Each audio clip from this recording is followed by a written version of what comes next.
Hello everyone.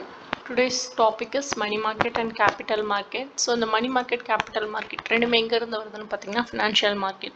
அதுக்கு முன்னாடி market என்னன்னு தெரிஞ்சுக்கணும் இல்லையா? ஸோ மார்க்கெட்னா மணியை கடன் வாங்குறதோ இல்லைன்னா ஒரு இடத்துல இன்வெஸ்ட் பண்ணுறதோ அதான் வந்து மார்க்கெட்னு சொல்லுவாங்க. ஸோ அந்த ஃபினான்ஷியல் மார்க்கெட்டை தான் ரெண்டாக டிவைட் பண்ணுறாங்க. ஒன்று மணி மார்க்கெட், இன்னொன்று கேபிட்டல் மார்க்கெட். ஸோ மணி மார்க்கெட்னா ஷார்ட் டேர்ம், அதாவது ஒரு வருஷத்துக்கு ரொம்ப கம்மியாக மட்டும்தான் அவங்க கடனோ இல்லைன்னா வந்து கடன் வாங்குவாங்க இல்லை கடன் கொடுப்பாங்க. அதே மாதிரி கேபிட்டல் மார்க்கெட்டுன்றது வந்து மோர் தென் 1 இயர், 1 இயர்க்கு மேலே தான் இவங்க வந்து கடன் கொடுப்பாங்க இல்லை கடன் வாங்குவாங்க. ஸோ இதுதான் கேபிட்டல் மார்க்கெட்னு சொல்லுவாங்க. ஸோ ஃபர்ஸ்ட் ஒன் பார்த்தீங்கன்னா மணி மார்க்கெட். மணி மார்க்கெட்னா என்ன? ஷார்ட் டேர்ம்னு நம்மளுக்கு தெரியும். ஸோ வந்து மணி மார்க்கெட்டுன்றது ஒரு ஷார்ட் டேர்ம் டெப்த் அண்ட் இதில் வந்து ஹை லிக்விடிட்டி, நிறைய பணப்புழக்கங்கள் இருக்கும். ஏன்னா ஒரு வருஷத்துக்கு கம்மின்றதுனால பணப்புழக்கங்கள் ரொம்பவுமே அதிகமாக இருக்கும். ஸோ சீக்கிரமாகவே மெச்சூரிட்டி ஆகிடும், ஏன்னா ஒரு வருஷத்துக்குள்ளே இல்லையா. ஸோ இந்த பர்பஸ் பார்த்தீங்கன்னா ஒரு ஷார்ட் டேர்மாக வந்து கவர்மெண்ட்டுக்கோ பேங்க்குக்கோ இல்லை கார்ப்பரேட்க்கோ அமௌண்ட் தேவைன்னா அவங்க மணி மார்க்கெட் மூலமாக அவங்களுக்கான அமௌண்ட்டை ரைஸ் பண்ணிப்பாங்க, அதாவது ரெடி பண்ணிப்பாங்க. நெக்ஸ்ட் பார்த்தீங்கன்னா அதோட கீ ஃபீச்சர்ஸ் பார்த்தீங்கன்னா deals in short term instruments. So நிறைய இன்ஸ்ட்ருமெண்ட்ஸ் வந்து மணி மார்க்கெட்டில் இருக்குது. ஸோ அந்த இன்ஸ்ட்ருமெண்ட்ஸை யூஸ் பண்ணி அவங்களுக்கு தேவையான மணியை ரைஸ் பண்ணிப்பாங்க. And high liquidity and low risk, நிறைய பணப்புழக்கம் அதிகமாக இருக்கும். அண்ட் அங்கே பார்த்தீங்கன்னா ரிஸ்க்கும் ரொம்ப கம்மியாக இருக்கும். ஸோ நோ ஃபிசிக்கல் லொக்கேஷன்ஸ், அதுக்குன்னு ஃபிசிக்கல் லொக்கேஷன்லாம் கிடையாது. ஸோ அவங்களுக்கு தேவைன்னும் போது அவங்க ரெடி பண்ணிப்பாங்க.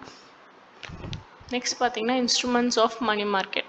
ஸோ என்னென்ன இன்ஸ்ட்ருமெண்ட் பார்த்தீங்கன்னா ட்ரெஷரி பில், அதாவது டி பில்னு சொல்லுவாங்க. ஸோ இது யார் இஷ்யூ பண்ணுவாங்கன்னா கவர்மெண்ட் இஷ்யூ பண்ணுவாங்க.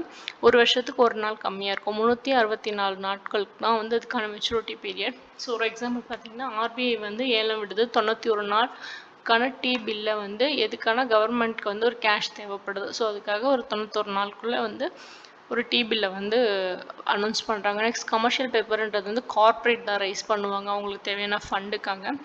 நெக்ஸ்ட் வந்து சர்டிஃபிகேட்ஸ் ஆஃப் டெபாசிட் அப்படின்னா சிடின்னு சொல்லுவாங்க. ஸோ அது வந்து யார் இஷ்யூ பண்ணுவாங்கன்னா பேங்க் இஷ்யூ பண்ணுவாங்க ஒரு டைம் டெபாசிட் கொடுத்து. நெக்ஸ்ட் வந்து கால் மணி அப்படின்றது வந்து ஒரு பேங்க்கும் இன்னொரு பேங்க்குக்கும் நடுவில் வந்து ஓவர் நைட் லெண்டிங் சொல்லுவாங்க. ஸோ ஒரு பேங்க்கில் வந்து நிறைய வந்து டெபாசிட் நடக்கும், ஒரு பேங்க்கில் நிறையா லோன்ஸ் போகும். ஸோ லோன்ஸ் கொடுக்குற பேங்க்குக்கு வந்து இவங்க வந்து ஓவர் நைட்டில் வந்து அந்த கால் மணி மூலமாக எக்ஸ்சேஞ்ச் பண்ணிப்பாங்க. ஸோ அதுக்கான இன்ட்ரெஸ்ட்டும் மாற்றி மாற்றி பே பண்ணிப்பாங்க. ஸோ எக்ஸாம்பிள் பார்த்தீங்கன்னா ஒரு கம்பெனிக்கு 1 crore வந்து 3 மாதத்துக்கு தேவைப்படுதுன்னா அந்த கம்பெனி என்ன இஷ்யூ பண்ணும்? இது company, not a government. So கம்பெனினா கமர்ஷியல் பேப்பர்ஸ் தான் இஷ்யூ பண்ணும் மணி மார்க்கெட்டில். சரிங்களா? பேங்க் லோனுக்கு பதிலாக. அடுத்து பார்த்தீங்கன்னா கேபிட்டல் மார்க்கெட். ஸோ கேபிட்டல் மார்க்கெட்னா நம்மளுக்கு தெரியும் லாங் டேர்ம் செக்யூரிட்டிஸும் இன்வெஸ்ட்மெண்ட்ஸும் நடக்கும். ஸோ அது என்ன வந்து இன்ஸ்ட்ருமெண்ட்ஸாக இருக்கும்னா ஸ்டாக்ஸு, பாண்ட்ஸ் அது மாதிரி இருக்கும். ஸோ இதோட மெச்சூரிட்டி பீரியட் வந்து மோர் தென் 1 இயராக இருக்கும்.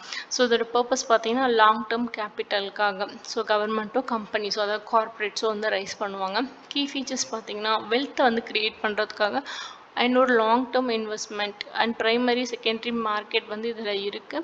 அண்ட் இதை யார் ரெகுலேட் பண்ணுறாங்கன்னா செபி. அண்ட் அந்த மணி மார்க்கெட்டை யார் ரெகுலேட் பண்ணுவாங்கன்னா ஆர்பிஐ ரெகுலேட் பண்ணும். நெக்ஸ்ட் வந்து டிவிஷன் ஆஃப் கேபிட்டல் மார்க்கெட்ஸ் பார்த்தீங்கன்னா primary market, secondary market. So primary மார்க்கெட்டுன்றது என்னென்னா இனிஷியல் பப்ளிக் ஆஃபரிங்னு சொல்லுவாங்க, அதாவது ஐபிஓன்னு சொல்லுவாங்க. ஸோ ஒரு கம்பெனி வந்து புதுசாக மார்க்கெட்டுக்கு வருது, அந்த மார்க்கெட்டுக்கு அந்த கம்பெனி வந்து தன்னோட ஸ்டாக்ஸை மொதல் வெளியிடும் இல்லையா ஃப்ரெஷ்ஷாக. ஸோ அதுதான் ஐபிஓன்னு சொல்லுவாங்க. அதான் சொல்லியிருக்காங்க.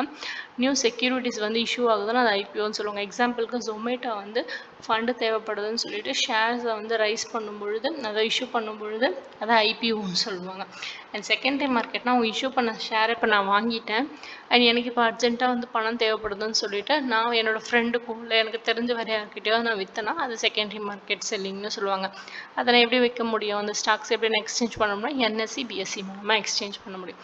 ஸோ என்னென்ன இன்ஸ்ட்ருமெண்ட்ஸ் இருக்குது பார்த்தீங்கன்னா கேபிட்டல் மார்க்கெட்டில் ஈக்விட்டி ஷேர்ஸ், டெபெஞ்சர்ஸ் அதாவது பாண்ட்ஸ்ன்னு சொல்லுவாங்க.